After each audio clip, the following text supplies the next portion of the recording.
अस्सलाम वालेकुम, आप देख रहे हैं इनसाइड पाकिस्तान। मैं हूँ मोहम्मद ज़फ़ीर। निगरान हुकूमत को दरपेश चैलेंजेस, माशी बहरान और IMF सबसे बड़ा चैलेंज होगा। निगरान वज़ीर-ए-आज़म अनवारुल हक काकड़ की मुलाकात हुई और माशी टीम के साथ भी, और मुल्की माशी पॉलिसियों का तसलसल कायम रखने के लिए पुरज़्म है। और ज़रा ये एक बहुत बड़ा चैलेंज भी है माशी तौर पे। जब आप बात करते हैं इकॉनमी की बात करते हैं तो ज़रा निगरान सेटअप के लिए सबसे बड़ा चैलेंज ही ये है।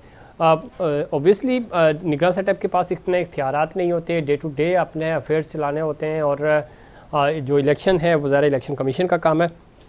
लेकिन जो खुसूसी सरमायाकारी सहूलत कौंसल बनाई गई थी, उसके तहत बैरूनी सरमायाकारी बढ़ाने के लिए इक़दामात तरजीहात में शामिल होंगे, और ये तरजीहात में शामिल होने भी चाहिए।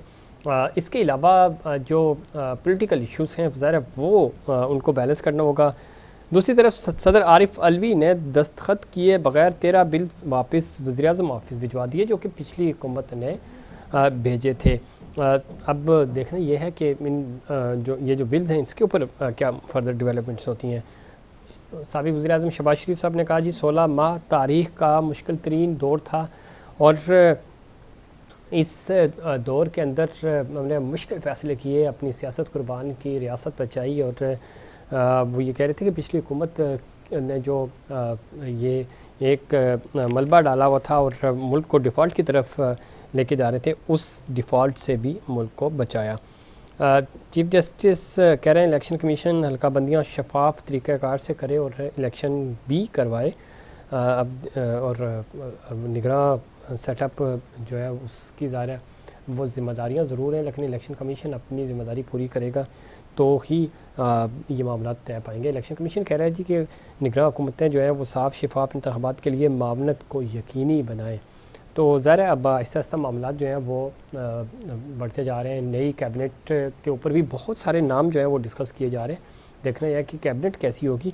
और जो अनवारुल हक काकड़ साहब हैं ज़ाहिर ख़ुद तो बड़े नफीस आदमी हैं। अब देखना यह है कि वो मामलात कैसे खुश उसलूबी से आगे लेके चलते हैं। पहले दिन उनकी मुलाकात बलूचिस्तान के वफ्द से हुई, उसके बाद फिर उनकी दीगर एक्टिविटीज़ शुरू हुई। अब ज़ाहिर है उन्होंने जो माशी पॉलिसियाँ हैं उसका तसलसल भी कायम रखना है। और जिस तरह शहबाज शरीफ साहब ने कहा कि 16 माह का जो एक मुश्किल तरीन दौर था वो उसका ख़त्म हुआ, तारीख़ में ये 16 माह जो है वो हमेशा याद रखे जाएंगे। तो अब मामला जो हैं वो निगरान हुकूमत ज़ाहिर डे टू डे अफेयर्स उसने चलाने होते हैं, लेकिन इलेक्शन कमीशन की ज़िम्मेदारी है कि वो इलेक्शन करवाए। इन तमाम इशूज़ पे बात करेंगे, और ख़ास तौर पे चूँकि आज भारत का यौम आज़ादी है और उसके ऊपर मकबूजा कश्मीर समेत जहाँ जहाँ कश्मीरी आबाद हैं वो यौम सियाह के तौर पे इसको मना रहे हैं, और आज़ाद कश्मीर में भी यौम सियाह मनाया गया। इसके ऊपर भी बात करेंगे चूँकि काबिज़ भारतीय हुकाम ने वादी को फ़ौजी छावनी में तब्दील किया हुआ है, और ये हुर्रियत क़यादत की कॉल थी। वादी के अंदर मुकम्मल हड़ताल की गई। इस पर मज़ीद बात करेंगे। हमें ज्वाइन किया जनाब शेख रोयल असगर साहब ने, साबिक़ मशीर वज़ीर-ए-आज़म पाकिस्तान और सीनियर रहनुमा है मुस्लिम लीग नून के। शेख साहब खुश आमदीद कहते हैं आपको प्रोग्राम में। शेख साहब आप सुन पा रहे हैं मुझे? आवाज़ ऊँची करो, मुझे नहीं आ रही आवाज़ तुम्हारी। जी शेख साहब अब आ रही है आपको आवाज़? हाँ ठीक है, अब ठीक है। शेख साहब एक तो ये बताइएगा, ज़रा पिछली हुकूमत का हिस्सा थे आप कैबिनेट का, और अब काकड़ साहब आ गए हैं, निगरान वज़ीर-ए-आज़म है, ज़ाहिर है उन्होंने डे टू डे अफेयर्स देखने हैं।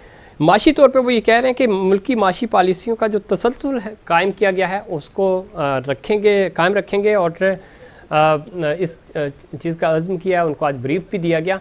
आप चूँकि कैबिनेट का हिस्सा थे, आप समझते हैं कि अगले 3, 4, 6 महीनों में मामला बेहतरी की तरफ चले जाएंगे, इलेक्शंस भी वक्त पे हो जाएंगे, और जो एक माशी तौर पे ज़्यादा मुश्किलात थी, एक डायरेक्शन सेट की आपने इन 16 महीनों में, किस तरह देखते हैं इन तमाम तर मामलात को? अपना एक्सपीरियंस भी शेयर करें और फ्यूचर भी। नहीं, इसमें तो कोई दो राय नहीं है ना। देखें जो हालात थे अब वो हालात तो नहीं है ना। ये तो खुदा न खास्ता जो एक खौफ था डिफॉल्ट करने का वो भी खत्म हो गया, और ऊपर से आपके जो फॉरेन रिजर्व से वो बेहतर हो गए। अब उससे बाकी रहेगा जो असमरात हैं वो टिकट डाउन आएंगे, नीचे नीचे आएंगे, उसमें 2, 4, 6 महीने तो लगेंगे, उसमें इतनी जल्दी तो काम नहीं होगा। ठीक है, उसमें ज़रा वक्त लगेगा, आप ठीक कह रहे हैं। और अच्छी बात यह है, खुशहाल बात यह है कि ये जो खुसूसी सरमायाकार सहूलत कौंसिल बनाई गई थी उसके तहत जो बैरूनी सरमायाकारी है उसको भी आगे बढ़ाया जाएगा। शेख साहब, चूँकि आपके साथ पहले भी जब आप मशीर थे तब भी, उससे पहले भी हमारी आपसे बातें होती रहती थी प्रोग्राम्स में अक्सर, तो आप चूँकि इनर साइड समझते हैं, जानते हैं, हुकूमती अमूर आपने देखे हैं, तो आपको क्या लगता है कि एक तो निगरान सेटअप है, ज़रा उसके पास इख्तियारात उतने नहीं होते, लेकिन जो हमारी सरमायाकारी है और जो डायरेक्शन आप छोड़ के गए हैं और जिस डायरेक्शन पे पाकिस्तान इस वक्त चल रहा है, आपको लगता है कि हम माशी तौर पे मजीद जो चीज़ें हैं वो बेहतरी की तरफ ही जाएंगी?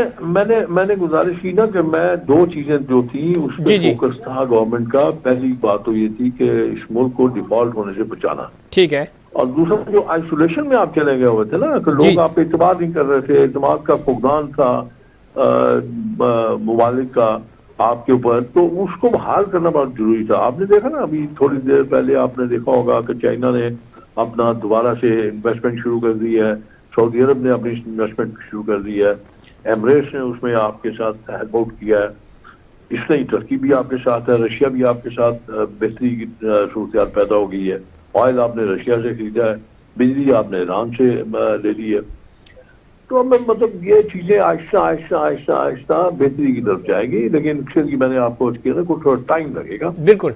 अब वो कितना टाइम लगेगा, कितना वक्त लगेगा, हर इतना खराबी पैदा होने में थोड़ा टाइम तो लगता है अच्छाई पैदा होने। बिल्कुल ठीक कह रहे हैं सर, एक दिन में सैलाब आता है लेकिन उसको वापस बहाली के लिए ज़रा वक्त लगता है, ये तो इसमें कोई दो राय नहीं है। तब अगला जी अगला मरहला मुझे थोड़ा सा एक काम है छोटा सा, अगर आप मुझे इजाजत दे दें। मैं आखिरी सवाल फिर मैं आपका इजाजत, बस एक मिनट फरमाइए। इलेक्शन आपको लगता है कि ज़रा 3-6 महीने तो लगेंगे, आपको लगता है कि 6 महीने के अंदर अंदर इलेक्शंस हो जाएंगे या देखिए जी, मैं आपको सच्ची बात बताऊं, अगर तो आप जाएंगे डिलिमिटेशन में, तो डिलिमिटेशन में अगर आप डिलिमिटेशन से लें तो उसका पीरियड जो है, उसका प्रोसीजर का वो 4 महीने का, और उसके बाद अगर आप इलेक्शन डेट निकालते हैं तो फिर उसको टाइम तो लगेगा। तो मैंने आपको एक बात की, अगर आप पुरानी डिलिमिटेशन में आप इलेक्शन कराते हैं तो फिर ठीक है, फिर 3-4 महीने में आपके इलेक्शन हो जाएंगे।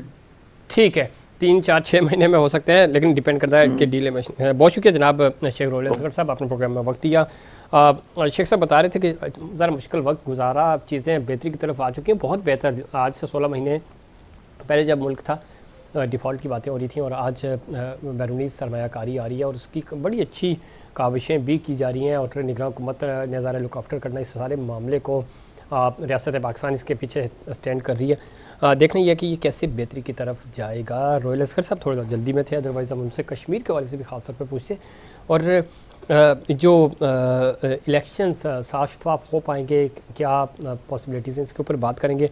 निगरान सेटअप अब ज़रा सूबाई सतह पे भी आएगा, सिंध में भी मकबूल बाकर साहब जो है साबिक चीफ जस्टिस, उनका नाम पे इत्तफाक हो चुका है, वो कल हल्फ भी लेंगे। उन्होंने भी इस अज़्म का इजहार किया है कि जो भी हमारी जिम्मेदारियाँ हैं, ज़रा इलेक्शन करवाना तो इलेक्शन कमीशन का काम है, उनको जो मामलत दरकार होगी उसमें भरपूर तरीके से कोशिश होगी कि उनको सपोर्ट किया जा सके। इन तमाम इश्यूज़ पे बात करेंगे, वक्त हुआ ब्रेक का, ब्रेक के बाद दोबारा हाजिर होते हैं।